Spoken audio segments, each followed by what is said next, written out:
Hey folks, my name is Jürgen, aka Nerd and Proud of It, and believe it or not, Destiny has brought you to this channel today to watch this video, so sit back and enjoy the ride. Before we dive into the conversation why you shouldn't buy modern cards and you definitely should buy old cards, let me first welcome you to this video and say hi to everybody. I'm really happy you found your way to this channel, and if you are here for the first time and this is the first video of mine you are watching, make sure you hit the like button if you like the video, of course. Make sure you hit the subscribe button so you can see more content of mine, and please leave me a comment and let me know what you think about this. Yeah, it's going really well with the channel and I'm really happy about that, and that's because all of you are supporting me.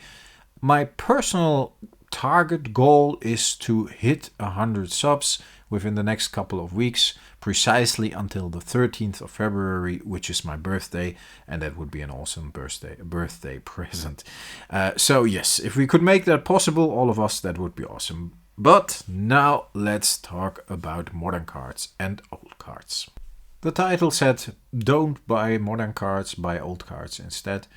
And you probably are wondering, why is he having modern cards here that are still sealed? And he's actually asking us to not buy these.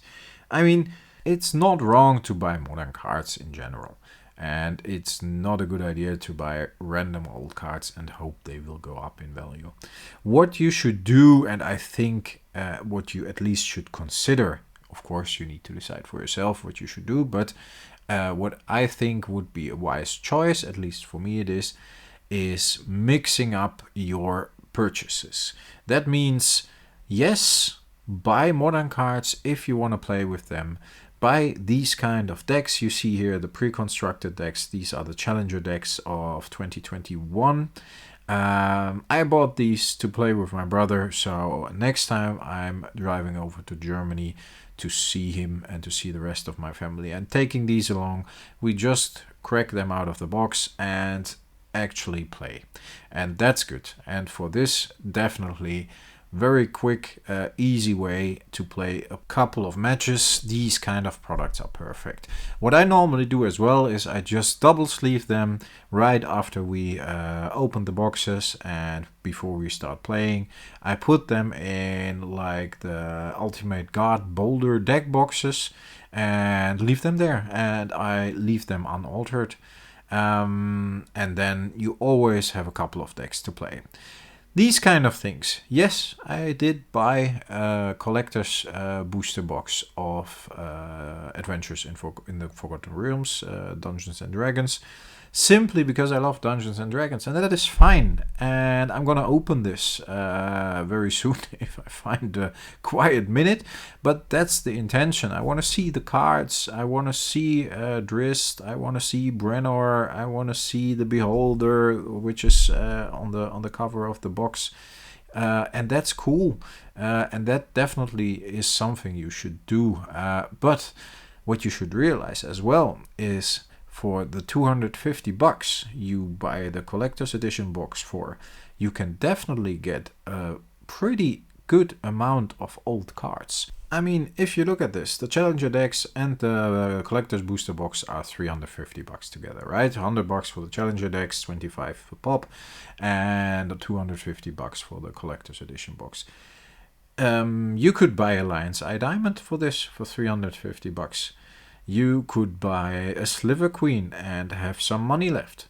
You could buy an Arabian Nights Rare, which has a print run of 20,300 copies.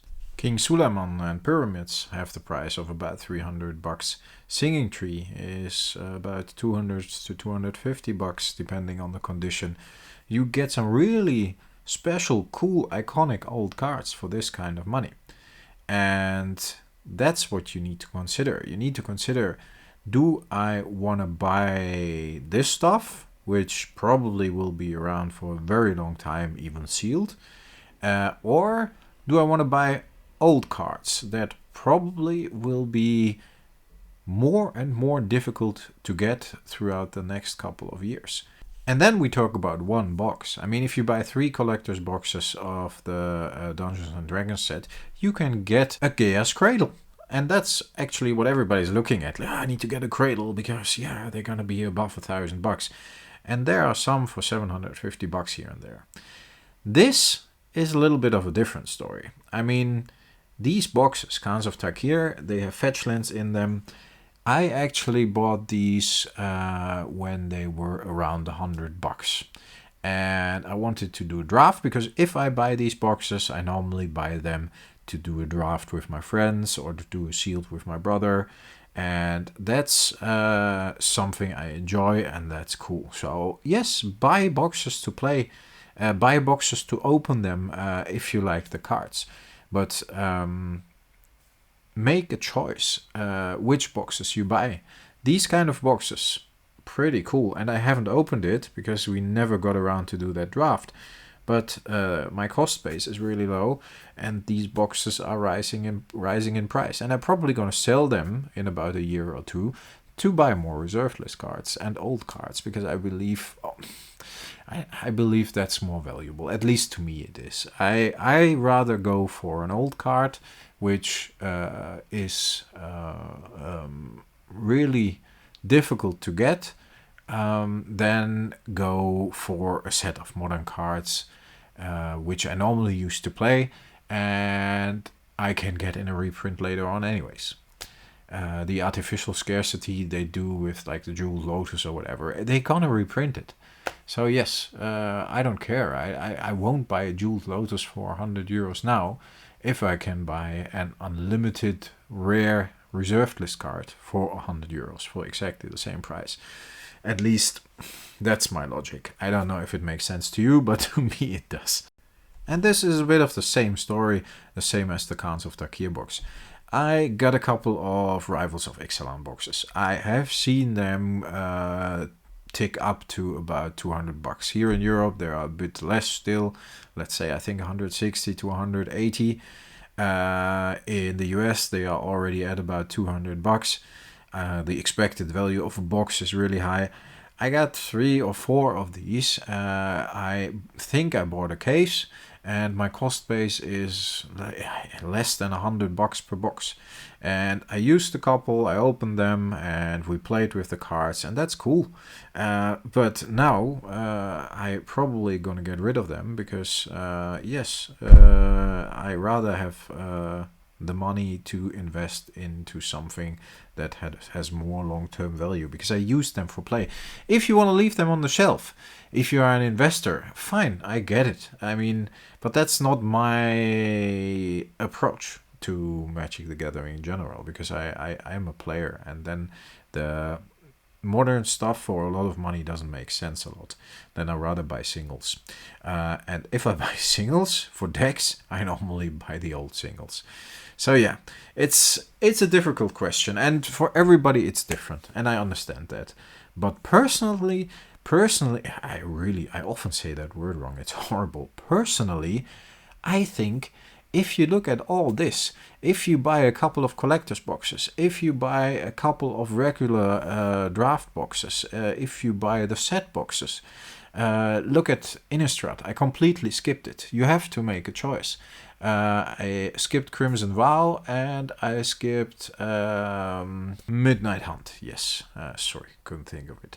And I'm skipping Double Feature as well because it's almost €200 a box. And if you buy a couple of boxes, if you buy a case of Double Feature, right? Or go even further, if you buy a case of Modern Horizons 2, if you can get them for $300, the collector's edition boxes. Yeah, probably they are a little more even at the moment. Then let's say we round it up to $2,000. For $2,000 you can buy a Library of Alexandria, print run of 20,300, a very sought after card, one of the best cards in the game, and in a couple of years that won't be possible. So I guess what I'm saying is buy some of the old stuff now you really want to have. Because the modern stuff, they're gonna reprint it, and you're always gonna have the opportunity to buy it again once it's being reprinted.